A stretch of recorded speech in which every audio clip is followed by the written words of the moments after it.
ترین آیات کیا ہے؟ آیات قرآنیہ. ان تینوں میں گہرا ربط ہے. آیات آفاقی، آیات انفسی، آیات قرآنی.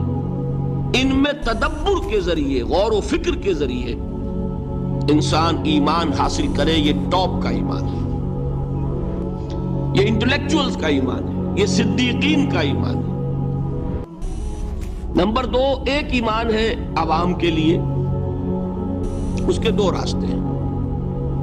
نمبر 1، صاحب یقین کی صحبت.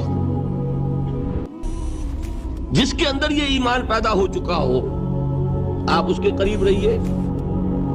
اگر بھٹی کے سامنے بیٹھیں گے حرارت پہنچے گی، اگر آپ برف کی سل کے قریب ہوں گے ٹھنڈ پہنچے گی. صاحب ایمان کی صحبت اختیار کریں گے، ایمان سراج کرے گا.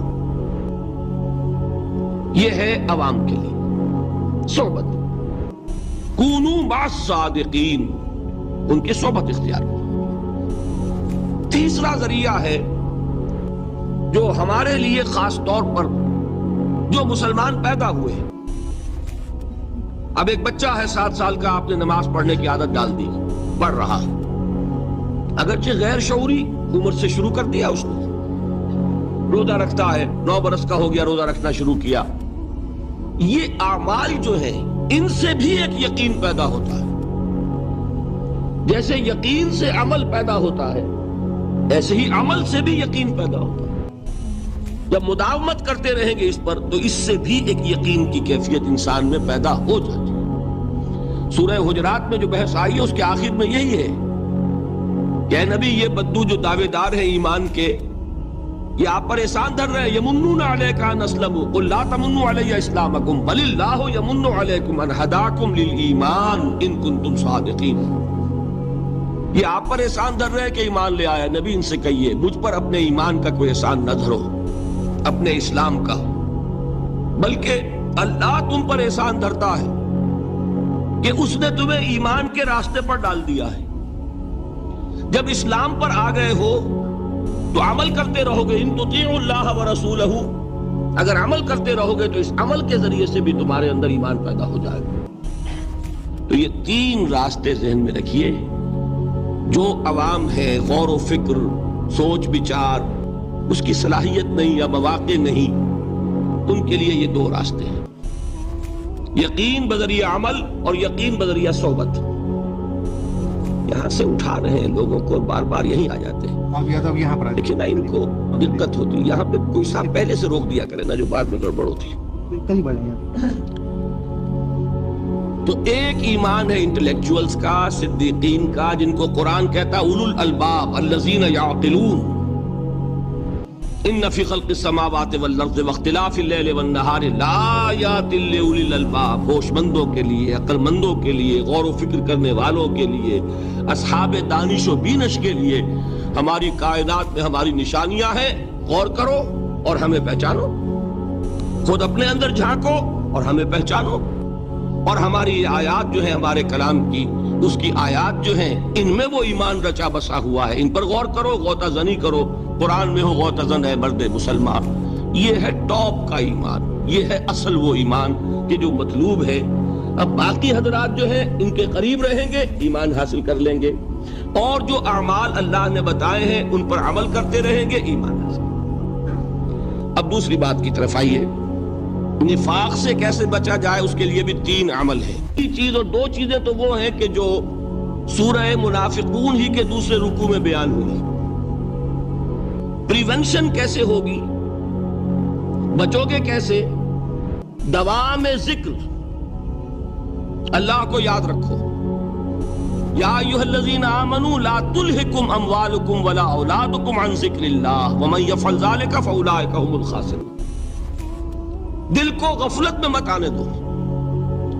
دل غافل ہوگا شیطان کا ڈیرا بن جائے گا.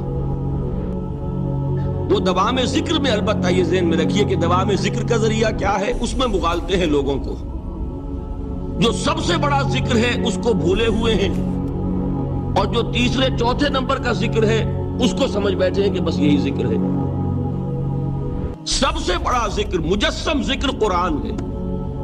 الذکر انا نحن نزلنا الذکر و انا لہ لحافظون. وہ الذکر کون سا ہے؟ قرآن. اسی کو فرمایا، میں نے وہ آیت سنائی تھی کہ لوگ تنزیہ کہتے تھے، یا ایھا الذی نزل علیہ الذکر انک لمجنون. حضور سے مخاطب ہوا کہتے ہیں فلاں جس کے اوپر کے اس کے خیال کے مطابق ذکر نازل ہوا ہے، ہم تو تمہیں پاگل سمجھتے ہیں.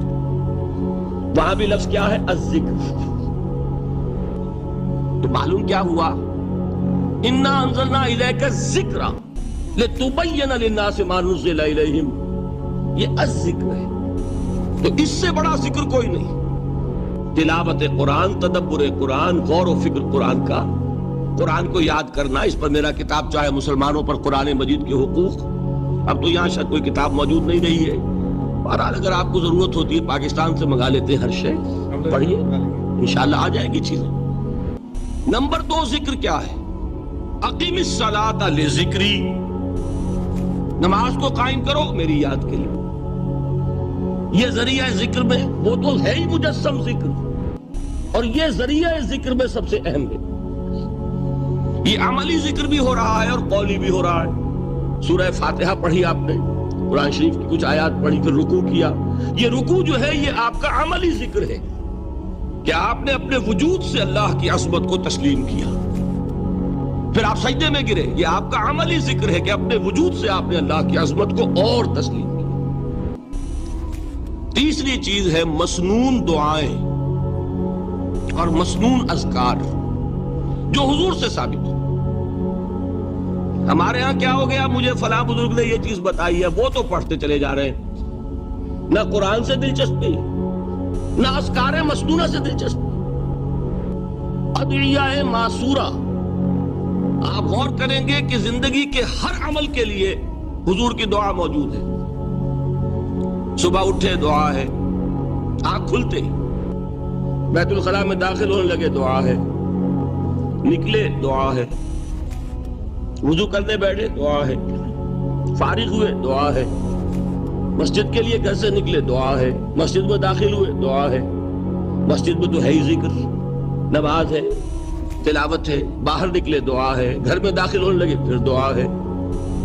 سواری پر سوار ہو رہے ہیں دعا ہے، اتر رہے ہیں دعا ہے، شیشہ دیکھ رہے ہیں دعا ہے، کپڑے پہن رہے ہیں دعا.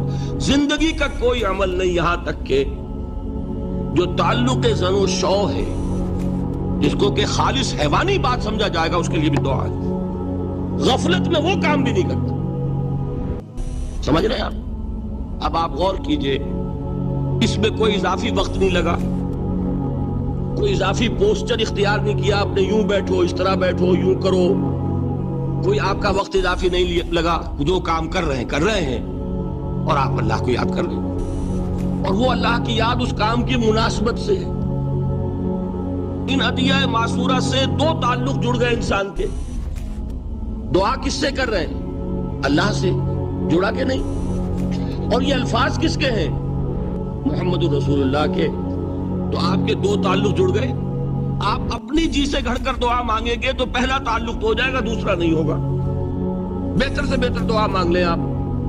لیکن حضور سے جو معصور اور مسنون الفاظ جب آپ زبان سے نکالتے ہیں تو آپ کا تعلق اللہ سے بھی ہوا بذریعہ دعا، اور وہ الفاظ جو کہ حضور کے ہیں صلی اللہ علیہ وسلم تو حضور کے ساتھ ہوا. یہ تیسرا درجہ ہے. چوتھے درجے میں میں مانتا ہوں کہ ایک ہوتی ہے خاص کسی شخص کے امراض کی تشخیص کرنے کے بعد تجویز. کوئی اگر طبیب ہے، ماہر طبیب روحانی، وہ آپ کو دیکھے گا تو اندازہ لگائے گا کہ آپ میں کیا کمی ہے، اس کے مطابق آپ کو ذکر بتائے گا. بھئی فلاں آیت کا مراقبہ کیا کرو.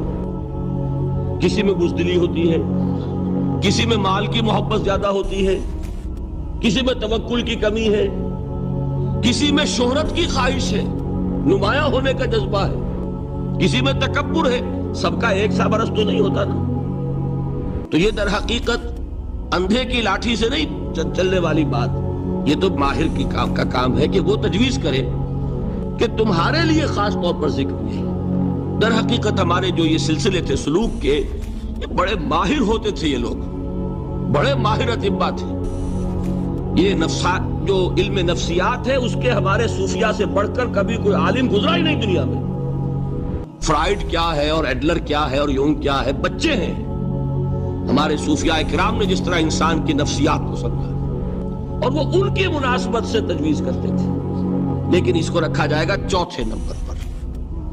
جیسے مولانا احمد علی صاحب فرمایا کرتے تھے بھائی اس آیت کا مراقبہ کیا کرو. مراقبے کیا مانی؟ اب انہوں کو ان الفاظ کو بھی ہم نے خام خواہ کچھ خاص ایک شکل دے دی. مراقبہ کیا؟ توجہ کرنا، دھیان کرنا، خاص اس آیت کے اوپر، اس کے معانی پر اپنے ذہن کو جمانا. وہ کیوں ہے؟ تاکہ آپ کے اندر جو کمی ہے اس کی تلافی اس سے ہو. لیکن یہ کہاں آئے گا؟ چوتھے نمبر پر. سمجھ گئے؟ تو نفاق سے بچنے کا ذریعہ پریونشن کیا ہے نفاق سے؟ دوام ذکر. نہ تمہیں تمہاری اولاد، نہ تمہارے اموال، نہ تمہاری تجارت، نہ کاروبار اللہ کے ذکر سے غافل نہ کر سکے. پنجابی میں کہتے ہیں کہ ہتھ کارول اور دل یارول. کام کر رہے ہیں آپ لیکن یہ کہ دل اللہ کے ساتھ لگا ہوا ہے. زبان تر ہے اللہ کی یاد سے. جو قرآن یاد ہے گاڑی میں آپ بیٹھے جا رہے ہیں، 2 گھنٹے آپ کو کار میں لگانے ہیں، قرآن شریف پڑھتے جائیے. اس سے بڑا ذکر ہی کوئی نہیں. یہ ہے پریونشن. اب اگر مرض ہو جائے تو کیا؟ اس کے لیے 2 چیزیں ضروری ہیں. ایک دیکھیے عجیب ہے، یہ نفاق کا علاج انفاق سے. صرف ایک الف لگا نا. انفاق کے معنی اور ہے. یہ بنا ہے کس سے؟ نفقت الدراہم، پیسے ختم ہو گئے، مک گئے. یا نفق الفرس، گھوڑا مر گیا. تو مال کو کھپانا، لگانا اللہ کی راہ میں. اگر دل میں نفاق کی کوئی آلائش آئی ہے تو اس کا ازالہ ہوگا انفاق فی سبیل اللہ سے. مال اللہ کی راہ میں دیجئے، صدقہ کیجئے، خیرات کیجئے، دیجئے، اللہ کے دین میں لگائیے. جتنا لگائیں گے نفاق دھل جائے. اس لیے کہ اصل سبب نفاق کا ہے ہی حب دنیا، دنیا کی محبت. لہذا اس کا ازالہ ہوگا جو سب سے محبوب شے ہے، مال. انہ لحب الخیر لشدید. مال محبوب ترین ہے کہ نہیں؟ لہذا اس کو اللہ کی راہ میں لگائیں گے تو وہ نفاق دھل جائے گا. اور ایک اور چیز ہے جو بہت اہم ہے، بہت ہی شعوری طور پر اس کا اہتمام کیجئے. جس وقت دین کے کسی فرض کی انسان کو سمجھ آ جائے، اس کا شعور پیدا ہو جائے، پھر ڈیلے نہ ہو. ذرا سا ڈیلے جو ہے اس پر عمل کرنے میں، یہ در حقیقت نفاق کو جڑ پکڑنے کا موقع دینا ہے. Immediate action. ایک بات سمجھ میں آ گئی، فوراً عمل کرو. اس میں شیطان کیا کرتا ہے؟ ذرا ٹھہر جاؤ، ابھی دیکھو یہ فرض ہے، یہ ذمہ داریاں ہیں، یہ کرنا ہے، وہ پھر لگا دینا اپنے آپ کو. بہت سے لوگ کہتے ہیں بس یہ ریٹائرمنٹ کے بعد تو سارا میں دین کے لیے وقف کر دوں گا. اول تو خدا کے بندے تمہارے اندر رہ کیا جائے گا ریٹائرمنٹ کے بعد؟ سارا تو کھپ چکو گے، رہ کیا جائے گا؟ دوسرے یہ کہ یہ بھی جان لیجئے کہ کار دنیا کسے تمام نہ کر. ریٹائرمنٹ کے بعد کون فارغ ہو جاتا ہے؟ بیٹوں بیٹیوں سے فارغ ہوئے تو پوتے پوتیاں موجود ہیں، نواسے نواسیاں موجود ہیں. کبھی بھی وہ بوجھ ختم نہیں ہوتا زندگی کا. وہ تو یہ کہ آج بات سمجھ میں آئی ہے تو آج عمل ہونا چاہیے. قرآن مجید میں سورہ انعام میں بڑی شدید وعید آئی ہے. الفاظ ہیں یہ، وَنُقَلِّبُ أَفْئِدَتَهُمْ وَأَبْصَارَهُمْ كَمَا لَمْ يُؤْمِنُوا بِهِ أَوَّلَ مَرَّةٍ. انسان پر ایک حقیقت کا انکشاف ہوا کہ یہ بات حق ہے، فوراً تسلیم کریں. کسی مصلحت کی وجہ سے، کسی بزدلی کی وجہ سے، کسی لالچ کی وجہ سے، کسی اپنی سیادت یا قیادت کی وجہ سے کیسے مان لوں؟ لوگ کہیں گے کہ یہ نیچے ہو گیا، وہ اونچا ہو گیا جس کی بات مانی. کسی وجہ سے رک گئے تو اللہ تعالیٰ اندر سے وہ جو استعداد ہے حق کو پہچاننے کی وہ سلب کر لیتا ہے. وَنُقَلِّبُ أَفْئِدَتَهُمْ وَأَبْصَارَهُمْ. ہم الٹ دیں گے ان کے دلوں کو بھی اور ان کی آنکھوں کو بھی. کیوں؟ كَمَا لَمْ يُؤْمِنُوا بِهِ أَوَّلَ مَرَّةٍ. اس لیے کہ وہ پہلی مرتبہ جب انکشاف حق ہوا ہے وہ ایمان نہیں لائے. اس کا میں ایک واقعہ آپ کو سنانا چاہتا ہوں کہ کس طرح صحابہ کرام پر بھی وقتی طور پر یہ واقعہ اگر صحابہ کرام کا نہ ہوتا تو یہ حقائق سمجھ میں نہ آتے. غزوہ تبوک کے موقع پر یہ میں جملہ انکمپلیٹ رہ گیا، ضعف ایمان کا حملہ ہو جاتا تھا، نفاق کا نہیں معاذ اللہ، لیکن ضعف ایمانی کی اگلی منزل شروع ہو جاتی ہے نا نفاق. جہاں جھوٹ بولنا شروع کیا نفاق، جھوٹی قسمیں کھانی شروع کی سیکنڈ سٹیج، اور جہاں مومنین صادقین سے بغض اور عداوت پیدا ہو گیا وہ تھرڈ سٹیج. تو وہ ضعف ایمان کا کیسے ہوتا ہے یہ حضرت کعب ابن مالک نے بڑی تفصیل سے بیان کیا ہے. غزوہ تبوک کے موقع پر جہاں منافقین نے آ کر جھوٹے بہانے بنائے، جھوٹی قسمیں کھائیں اور حضور سے ایگزمپشن لے لی، چھٹی لے لی، رخصت لے لی، وہاں 3 ایسے صحابہ بھی تھے جو مومن صادق تھے، لیکن وقتی طور پر شیطان نے انہیں ورغلایا. کیسے ورغلایا وہ سمجھ لیجیے. کعب ابن مالک نے تفصیل سے بیان کیا ہے، اور میرے نزدیک یہ جہاں تک میرا مطالعہ ہے طویل ترین حدیث ہے، بخاری اور مسلم میں بھی موجود ہے. حضور جب واپس آئے ہیں اور اب آپ نے ایک ایک کو بلایا، جن لوگوں نے تو پہلے جھوٹی قسمیں کھا لی تھی ان کو تو بلانے کی ضرورت نہیں تھی، لیکن کچھ لوگ ایسے بھی تھے کہ جنہوں نے ایگزمپشن بھی نہیں لی تھی اور گئے بھی نہیں تھے. اب ان کو آپ نے ایک ایک کر کے پیشی ہوئی، آپ کیوں نہیں گئے تھے؟ تو اب جو منافقین تھے ان میں سے انہوں نے اس موقع پہ جھوٹی قسمیں کھا لی. خدا کی قسم حضور ہم تو بالکل تیار تھے، پوری میں نے تیاری بھی کر لی تھی، پورا ارادہ تھا، یہ وقتی طور پر یہ مصیبت مجھ پر آ پڑی. جس نے قسم کھائی انہوں نے کہا اچھا ٹھیک ہے جائیے. کعب ابن مالک کی باری آئی تو ان کے الفاظ اپنے یہ کہ جب میں پیش ہوا تو حضور کے چہرے مبارک پر ایک غصے والی مسکراہٹ تھی. زہر خند کہتے ہیں، ایک مسکراہٹ ہے لیکن غصے کے ساتھ، غضبناک. آپ فرمائیے آپ کیوں نہیں گئے؟ حضرت کعب یہ فرماتے ہیں کہ میں نے عرض کیا کہ حضور زبان میرے پاس بھی ہے، جھوٹ میں بھی بول سکتا ہوں، لیکن جھوٹ بول کر میں اس وقت آپ کی ناراضگی سے تو بچ جاؤں گا لیکن اللہ کے پکڑ سے نہیں بچ سکوں گا. میں اعتراف کرتا ہوں کہ جتنا صحت مند میں اس زمانے میں تھا کبھی نہیں تھا، جتنا فارغ البال اس وقت تھا کہ میرے پاس ساز و سامان موجود تھا راستے کے لیے، اتنا میں کبھی نہیں تھا. لیکن ہوا کیا؟ ہوا یہ کہ مجھے میرے نفس نے، شیطان نے پٹی پڑھائی. وہ پٹی کیا پڑھائی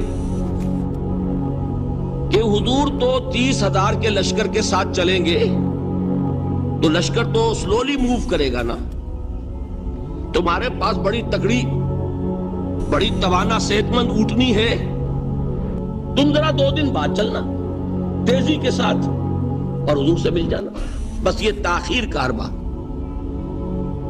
تو انہیں خیال آیا کہ ابھی 2 دن گھر کی ٹھنڈی چھاؤں ہے، میں یہاں پہ جو آرام ہے وہ کر لوں. مجھے جگر کا شعر یاد آیا ہے کہ تپتی راہیں مجھ کو پکاریں، دامن پکڑے چھاؤں گھنیری.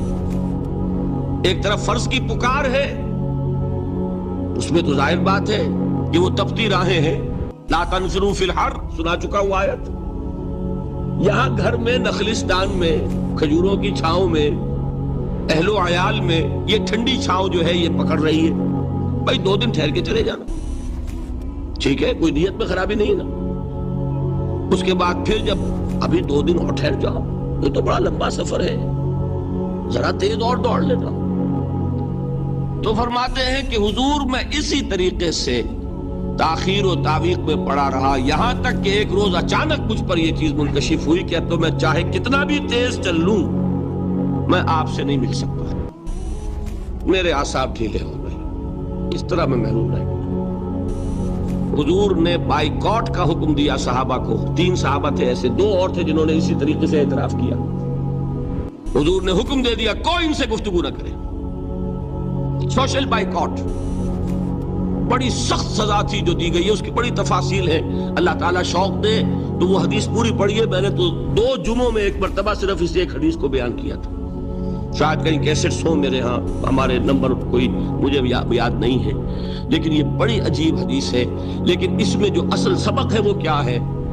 اس طریقے سے شیطان لے تو لال، تاخیر، تعویق، ابھی کیا جلدی ہے، ذرا اس کام سے فارغ ہو لو، ذرا پھر تلافی کر لینا، ذرا زیادہ زور سے کام کر لینا.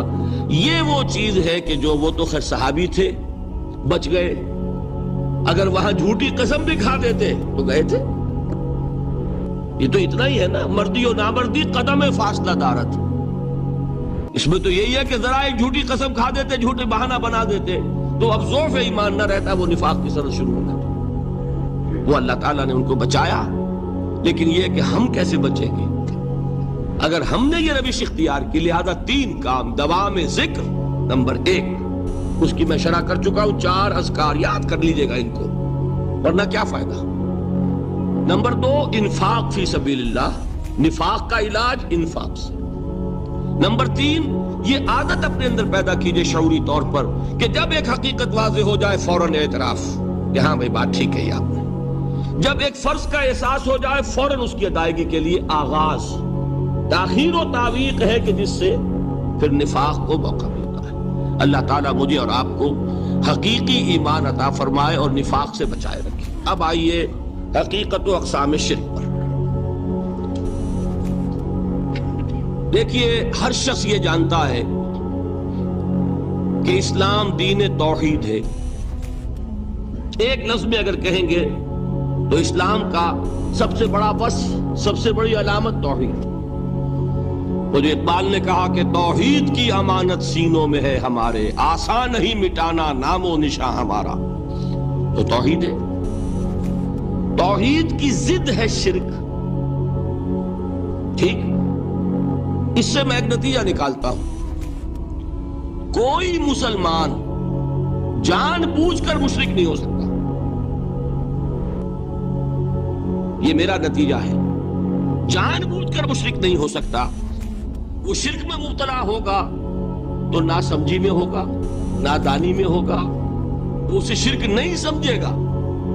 یہ ممکن نہیں ہے کہ کوئی مسلمان ہو، گیا سے گیا مسلمان، گزرا سے گزرا مسلمان، گھٹیا سے گھٹیا مسلمان، لیکن وہ شرک کو شرک سمجھتے ہوئے اس میں آلودہ ہوتا کیا سمجھ میں نہیں آتا کہ شرک. تو ضرورت بہت ہے کہ ہم یہ پہچانیں کہ یہ شرک ہے کیا. دوسری بات یہ جان لیجئے،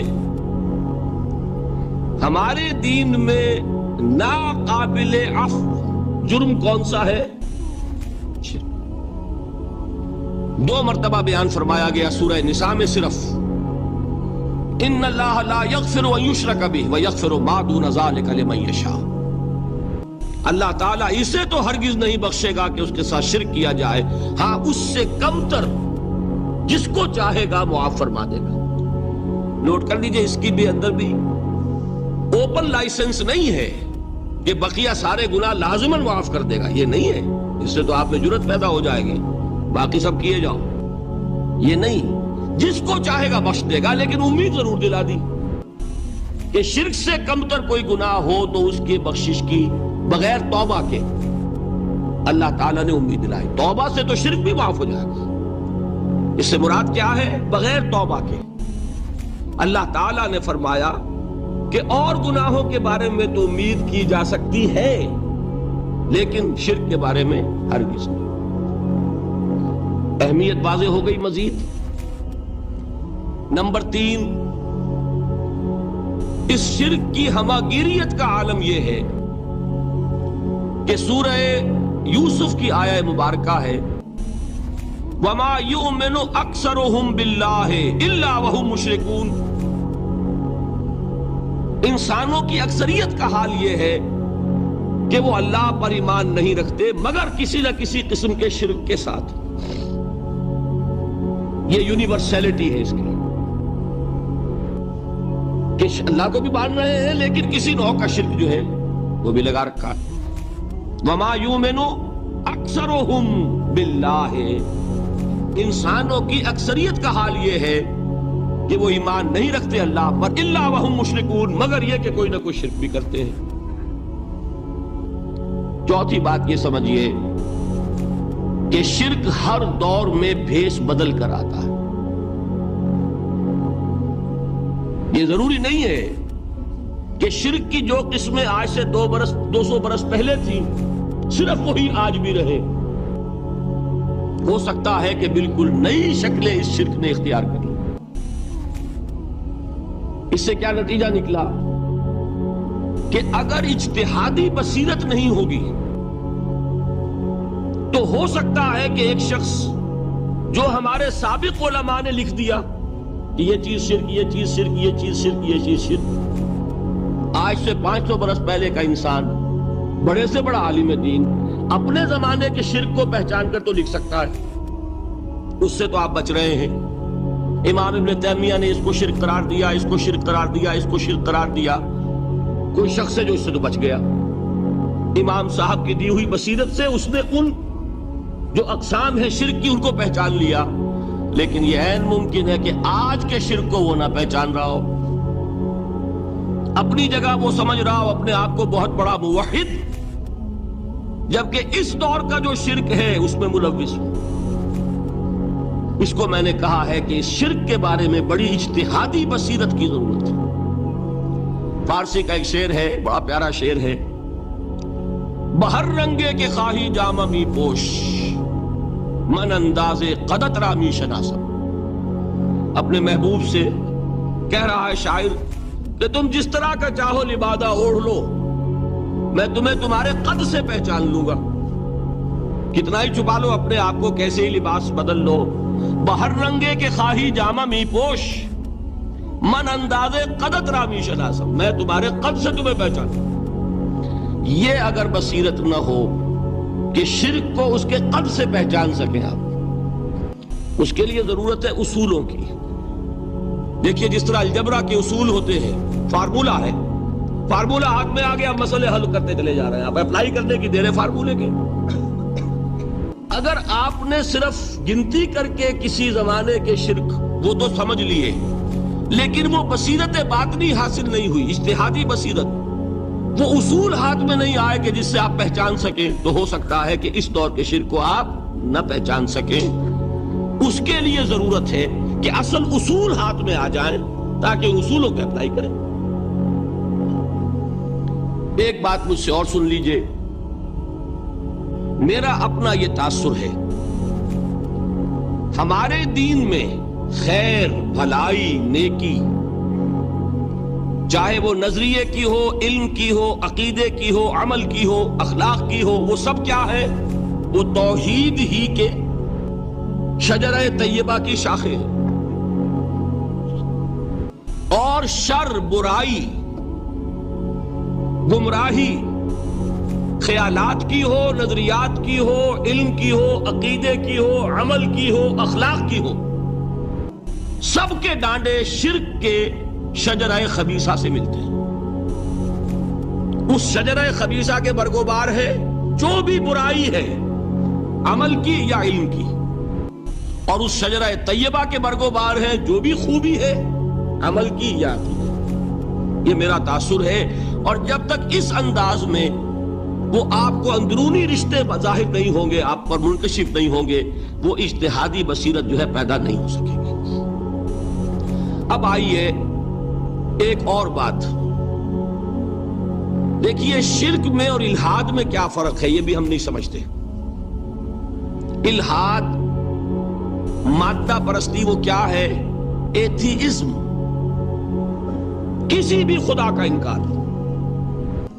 ہمارے آج کے دور کی سب سے بڑی گمراہی یہ ہے۔ شرک کیا ہے؟ خداؤں کو ماننا۔ یہ کیا ہے؟ تھیزم ہے، لیکن پولی تھیزم ہے۔ توحید کیا ہے؟ مونو تھیزم ہے، ایک خدا کا ماننا۔ لیکن شرک کے اندر ایک اور حقیقت کو پہچان لیجئے، شرک میں ہمیشہ ٹاپ پر ایک خدا کو مانتے ہیں، باقی سارے خدا نیچے ہوتے ہیں، اوپر جا کر وہ توحید ہوگی ہمیشہ۔ کوئی مشرکانہ نظام ایسا نہیں ہے جو ٹاپ پر جا کر توحید نہ بن جائے۔ دیکھیے ہندو دیویاں، دیوتا بے شمار، لیکن مہادیو وہ بھی کیا دو ہیں؟ مہادیو وہ تو ایک ہے۔ انگریزی میں گاڈز، گاڈیسز، لیکن وہ چھوٹے جی سے لکھے جائیں گے۔ چھوٹے جی سے لکھے جانے والے gods and goddesses, Roman mythology ہو، گریک مائتھولوجی ہو، ان دیویوں دیوتاؤں کے نام ہی آپ نہیں یاد کر سکتے، لیکن گاڈ بڑے جی سے وہ ایک ہے کہ نہیں؟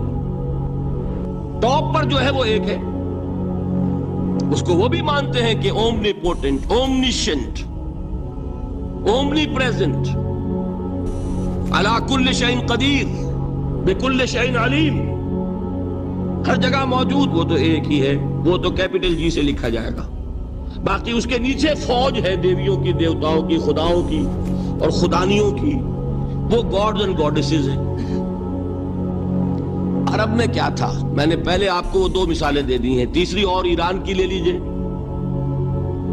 خیر کا خدا اور شر کا خدا اور،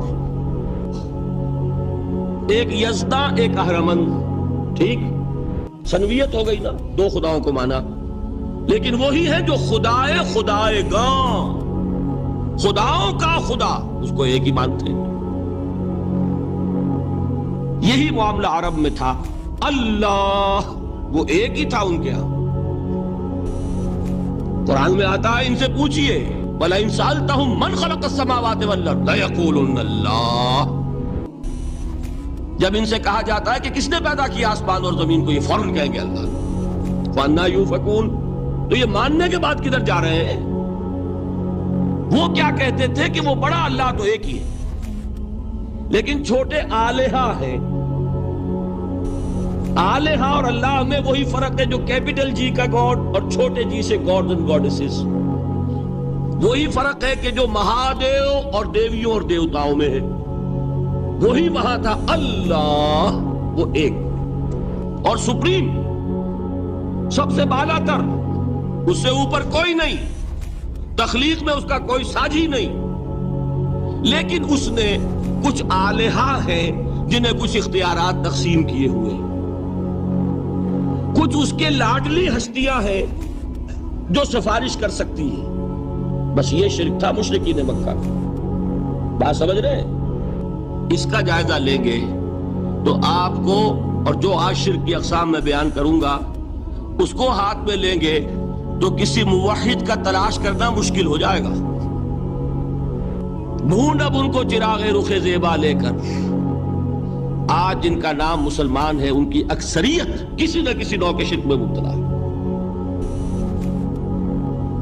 اب آئیے اقسام شرک۔ اقسام شرک میں بھی وہی کیفیت ہے جو نفاق کے بارے میں میں نے عرض کی تھی کہ ایک تقسیم یہ ہے جو علماء نے کی ہے، ایک ہے عقیدے کا نفاق، ایک ہے عمل کا نفاق، اسی طرح ایک ہے عقیدے کا شرک، ایک ہے عمل کا شرک۔ عقیدے میں نہیں ہے، عمل میں ہے۔ ایک تقسیم آپ نے سنی ہوگی شرک جلی، شرک خفی، ایک ہے ننگا شرک، کھلم کھلا شرک، ایک ہے چھپا ہوا شرک جو نظر نہیں آتا۔ لیکن ایک مغالطہ اپنے دل سے نکال دیجئے، بعض لوگ شرک خفی کو شرک نہیں سمجھتے، یہ بہت بڑی غلطی ہے۔ اگر وہ شرک نہ ہوتا تو حضور اسے شرک نہ کہتے، کوئی اور لفظ، عربی زبان کا دامن جو ہے محدود نہیں ہے، پھر اس کے لیے کوئی اور لفظ اختیار فرمایا جاتا ہے وہ شرک۔ لیکن ایک شرک ہے جلی جو نمایاں ہے، نظر آ رہا، ایک ہے شرک خفی جو نظر نہیں آ رہا، اور وہ کتنا خفی ہو سکتا ہے اس کی ایک مثال دی حضور نے۔ شرک خفی اتنا خفی ہو سکتا ہے، ذرا مبالغہ دیکھیے جو حضور نے بات کو سمجھانے کے لیے مثال میں جو مبالغہ اختیار فرمایا۔ ایک سیاہ اندھیری رات میں ایک سیاہ پتھر پر ایک سیاہ چیونٹی کو رینگتے ہوئے دیکھنا جتنا مشکل ہے، اتنا ہی شرک خفی کا پہچاننا مشکل ہے۔ بتائیے، آپ نے فرمایا انا افصح العرب، میں عرب کا فصیح ترین انسان ہوں، اس سے آگے کوئی مثال دی جا سکتی؟ اندھیری رات، تاریک رات، پتھر سیاہ، چیونٹی سیاہ، کون دیکھ سکتا؟ جتنا اس کو دیکھنا ناممکن ہے اتنا ہی شرک خفی کا پہچاننا مشکل ہے۔ گویا کہ اس سے تو اللہ ہی بچائے گا تو انسان بچے گا۔ ایک آخری بات تمہیداً اور عرض کر دوں، پھر میں چلوں گا اقسام پر۔ میری جو باتیں آپ کے سامنے آئی اس سے ایک منطقی نتیجہ نکلتا ہے، کوئی شخص اگر حقیقتاً شرک سے بچ جائے، واقعتاً شرک سے بچ جائے، ہر قسم سے بچ جائے، اس سے بھی اوپر کوئی انسان ہوگا؟ گویا کہ یہ آخری منزل ہے، یا یوں کہیے کہ جس شخص کے بارے میں اللہ تعالیٰ یہ مان لے کہ میرا یہ بندہ شرک سے بری ہے، اس سے بڑی سند کوئی ہے؟